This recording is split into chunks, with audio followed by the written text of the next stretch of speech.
Queridos hermanos y hermanas, presentes esta mañana en Catedral y quienes participan virtualmente por el canal 92, que la alegría del Señor resucitado sea fuente de alegría, de paz y de esperanza para todos. Estamos ya en el tercer domingo de Pascua, de este tiempo de alegría por esa vida nueva de Jesús resucitado, pero que también nos invita a un crecimiento espiritual, una renovación personal, familiar, comunitaria. Como dice al final el Evangelio hoy, reconocer la necesidad de volvernos a Dios para el perdón de los pecados. Es decir, la conversión es siempre una actitud permanente en la vida. Nunca podremos decir que estamos ya totalmente convertidos. Lo mismo que la misión es permanente, es para toda la vida, de igual manera hemos de estar atentos a lo que la palabra de Dios nos va orientando para que también nosotros podamos llevar una vida de resucitados, una vida nueva de comunión, de paz, de armonía, de reconciliación. La primera lectura de los Hechos de los Apóstoles forma parte del discurso del apóstol Pedro a los judíos después de haber sanado al paralítico en la puerta del templo, como inicia el capítulo 3. Es interesante darnos cuenta que cómo se cumple la palabra de Jesús, lo que Él les había dicho, que fueran a anunciar el Evangelio, que curaran a los enfermos, pues ahora lo hacen no a título personal, sino en el nombre del Señor. Los discípulos comenzaron a anunciar el Evangelio, van perdiendo el miedo y dan testimonio de su fe y de su nuevo modo de vida. Fueron encarcelados y lograron su libertad. En el texto se afirma el elemento central del querigma, o sea, del primer anuncio cristiano, centrado sobre la muerte y la resurrección de Jesús.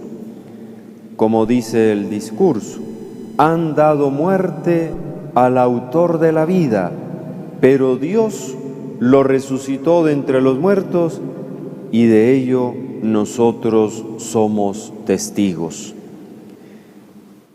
El Evangelio de hoy nos cuenta la segunda parte del relato del encuentro del resucitado con los discípulos de Emaús. En el ciclo A, el año pasado, vimos la primera parte, ahora la segunda parte de ese hermoso episodio. Narra el regreso de aquellos dos discípulos de Emaús a Jerusalén. Recordemos cómo fue esa aparición. Cristo se hizo pasar por un caminante más, un peregrino más que iba por el mismo sitio y caminando junto con ellos. Luego dirán estos discípulos de Emaús que les explicó todos los pasajes de la Sagrada Escritura que se referían a Él. La liturgia de la palabra para nosotros hoy.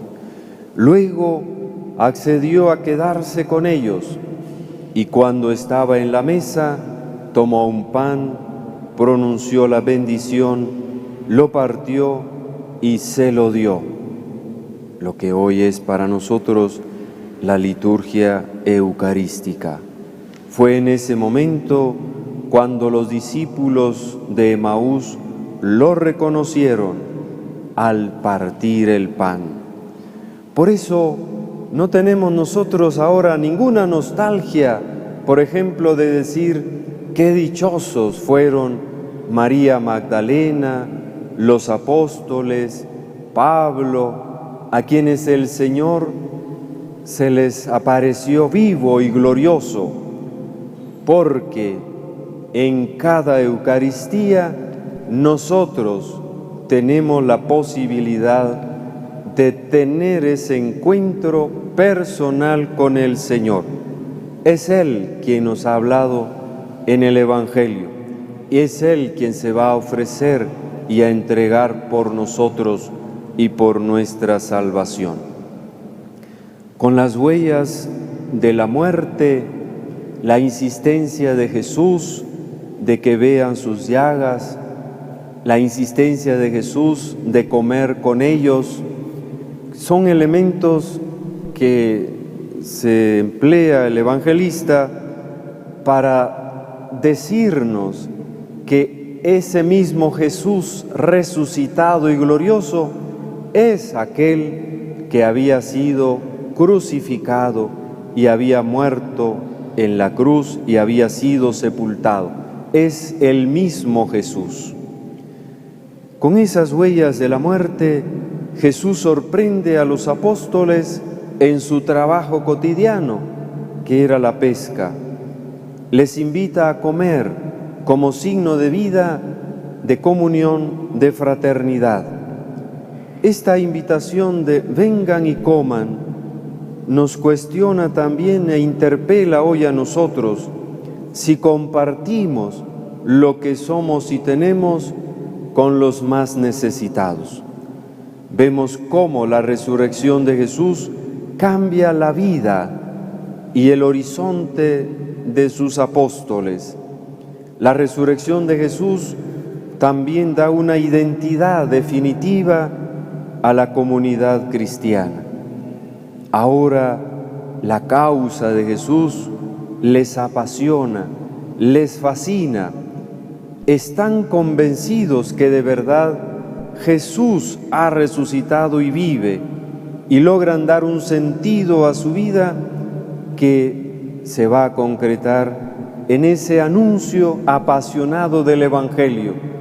Por eso estaban tan convencidos que cuando las autoridades judías querían prohibirles predicar el Evangelio, Él les dice, no podemos dejar de hablar lo que hemos oído, lo que hemos visto y oído.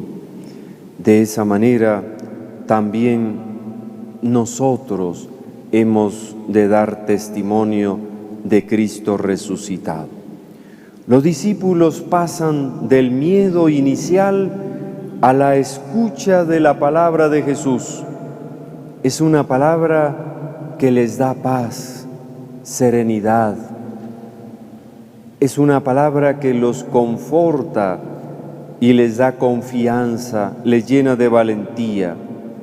No hay razón para alarmarse ni para salir corriendo. Es el mismo Jesús que habían conocido allá a la orilla del lago Tiberíades, o por los caminos de Galilea, o en las calles de Cafarnaúm, o enseñando en el templo de Jerusalén. Del miedo y la sorpresa pasan a la alegría. Está vivo, es el Maestro, y vuelven a hacer lo que tantas veces hicieron con Él, de comer y conversar. Lo mismo que hacemos nosotros cuando queremos expresar la alegría de estar juntos, la fraternidad, la amistad, la vida. Jesús toma el pescado, de lo mismo que estaban comiendo ellos. Jesús comparte su comida y mientras come les explica las escrituras para que entiendan lo sucedido, y al final los envía. Ustedes son testigos de esto. Los discípulos han sentido de nuevo la presencia viva de Jesús. Se sienten enviados a anunciar al mundo que Dios está de nuestra parte, que nos promete un futuro nuevo, que ni el odio, ni la violencia, ni el rencor tendrán la última palabra, que el reino es algo más que un sueño. Todo lo han comprendido en torno a la mesa, al pan y la palabra compartidos. San Lucas describe el encuentro del resucitado con sus discípulos como una experiencia fundante. El deseo de Jesús es claro. Su tarea no ha terminado en la cruz. Resucitado por Dios, después de su ejecución, toma contacto con los apóstoles para poner en marcha todo un movimiento de testigos capaces de contagiar a todos los pueblos su buena nueva, la noticia, el Evangelio. Ustedes son mis testigos. No debió haber sido fácil convertir en testigos a aquellos hombres hundidos en el desconcierto y el miedo, en el temor por las amenazas de los judíos. A lo largo de toda la escena bíblica, los discípulos permanecen callados, en silencio total. El narrador solo describe su mundo interior. Están llenos de miedo, solo sienten turbación e incredulidad. Todo aquello les parece como demasiado hermoso para ser verdad. Pero así es, Jesús vive, glorioso y resucitado. Es Jesús quien va a regenerar su fe. Lo más importante es que no se sientan solos, lo han de sentir lleno de vida en medio de ellos. Estas son las primeras palabras que han de escuchar del resucitado. Paz a ustedes. ¿Y por qué surgen dudas en su interior? Cuando olvidamos la presencia viva de Jesús en medio de nosotros, cuando lo hacemos opaco e invisible con nuestros protagonismos y conflictos personales, cuando la tristeza nos impide sentir todo menos su paz, cuando nos contagiamos unos a otros pesimismo e incredulidad, estamos también hoy pecando contra el resucitado. Cuando dudamos si Jesús puede perdonar nuestros pecados, que es un tema que se repite en las tres lecturas, estamos dudando de la misericordia de Dios y del resucitado. No es posible así una iglesia de testigos en el mundo de hoy. Para despertar su fe, Jesús no les pide que miren su rostro, sino sus manos y sus pies, que vean sus heridas de crucificado, que tengan siempre ante sus ojos su amor entregado hasta la muerte. No es un fantasma, es una persona, pero que ahora vive una nueva condición gloriosa. Es un cuerpo glorioso, dirá Pablo, el mismo que han conocido y amado por los caminos de Galilea. Para encontrarnos con el Señor resucitado, hemos de recorrer el relato de los evangelios, descubrir esas manos que bendicen a los enfermos y que acariciaban a los niños, esos pies cansados de caminar al encuentro de los más olvidados, descubrir sus heridas y su pasión. Es ese Jesús el que ahora vive resucitado por el Padre. A pesar de verlos llenos de miedo y de dudas, Jesús vuelve a confiar en sus discípulos. Como el Padre me ha enviado, así también los envío yo. Él mismo les enviará el Espíritu que les sostendrá. Por eso les encomienda que prolonguen su presencia en el mundo. Ustedes son testigos de esto. No han de enseñar doctrinas sublimes ni confusas, sino contagiar de la experiencia de la vida nueva del resucitado. No han de predicar grandes teorías sobre Cristo, sino irradiar su espíritu, esa vida nueva. Han de hacerlo creíble ante todo con la vida y no solo con las palabras, porque las palabras convencen, pero el ejemplo arrastra, como dice un refrán. Este es siempre el verdadero problema de la Iglesia de hoy, la falta de auténticos testigos de esa vida nueva del Señor resucitado. No quiere que seamos meros reporteros, meros periodistas, que digamos lo que otros han dicho acerca de Jesús, sino que compartamos la experiencia de ese encuentro personal con Cristo. De ahí la importancia de estos retiros de encuentro con Cristo que estamos impulsando en toda la diócesis para renovar nuestra fe, esperanza y caridad, para hacer que de verdad seamos discípulos misioneros apasionados por Jesús y su Evangelio. La liturgia de la Eucaristía, de la Santa Misa, de la Cena del Señor, comprende dos grandes momentos que forman una unidad básica. La liturgia de la palabra, que comprende pues desde los ritos iniciales, las lecturas, la homilía y concluye con la oración universal. Y la liturgia eucarística, que comienza desde el ofertorio en adelante, la consagración, la comunión, la bendición final. La mesa preparada para nosotros en la Eucaristía es a la vez la mesa de la palabra de Dios, por eso hay un lugar específico para su proclamación, el ambón de la palabra, y también la del cuerpo del Señor, el altar, donde se renueva el sacrificio de Jesús en la cruz. Es lo mismo que sucedió camino a Emaús. Jesús resucitado les explicaba las Escrituras a los dos discípulos.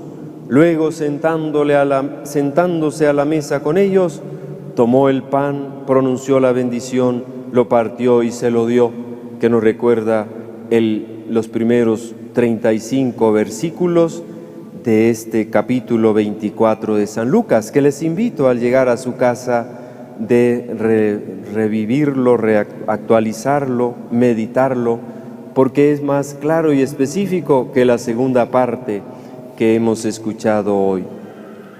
La Eucaristía sigue siendo el primer don que la Iglesia atesora.